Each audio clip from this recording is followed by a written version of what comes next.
You know, the most important thing that we have in the church is the Mass. And yet I recognize that Mass can be difficult.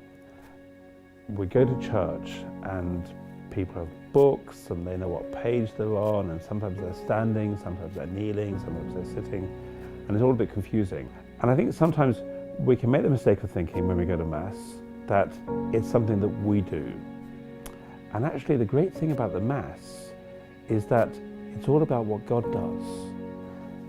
I think it can help us if we have some idea of the structure of the Mass. So before Jesus is born in Bethlehem, you have all the history of the people of Israel. So you've got the kings, King David, you've got Moses, you've got Noah, you've got the prophets, the whole history of Israel with the people looking forward to the Messiah.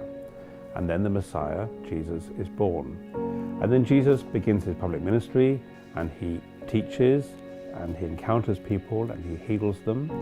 And then this life of Christ is fulfilled in the Last Supper, the Passion, the death, the resurrection.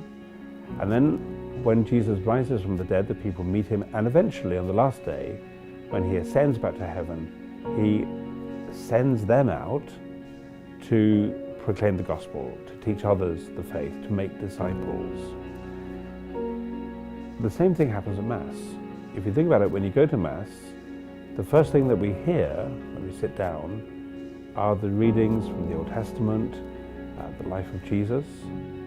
And then the Mass moves into the Eucharistic part, that part where the bread and wine become the body and blood of Jesus, where we can receive him in Holy Communion, to be strengthened and to be fed and to be healed by him. And then at the end of Mass, we're sent out, and we're sent out to share this faith that we've had strengthened within us, to share that with our friends. So the Mass, as it were, summarizes the whole history of salvation. I guess the moment that we should really make a particular effort to be attentive and to be aware of what's happening is what we call the consecration. Often we're alerted to it because a bell or a gong is rung during the Mass by one of the servers. But the consecration is that moment when the priest takes bread and then he takes wine and he bows slightly, no one else is talking, and he says, "This is my body." And he takes the chalice and he says, "This is my blood." And at that moment, the bread and wine cease being bread and wine.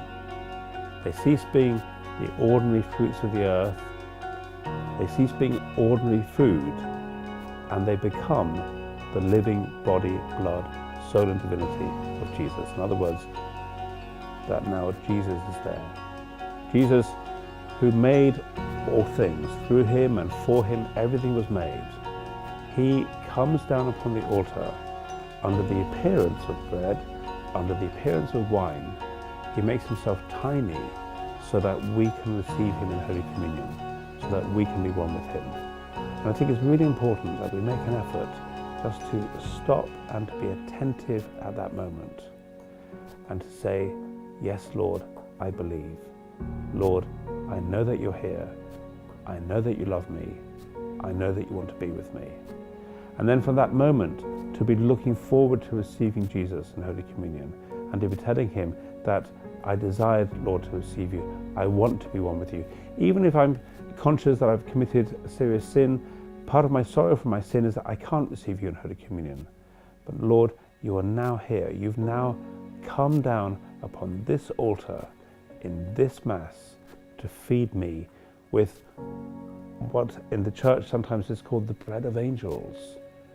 Sometimes it's called the food for the wayfarer, to nourish me, to strengthen me with the gift of yourself, with this heavenly food, this bread of angels, this gift of the living Jesus, not a symbol, but really and truly Jesus.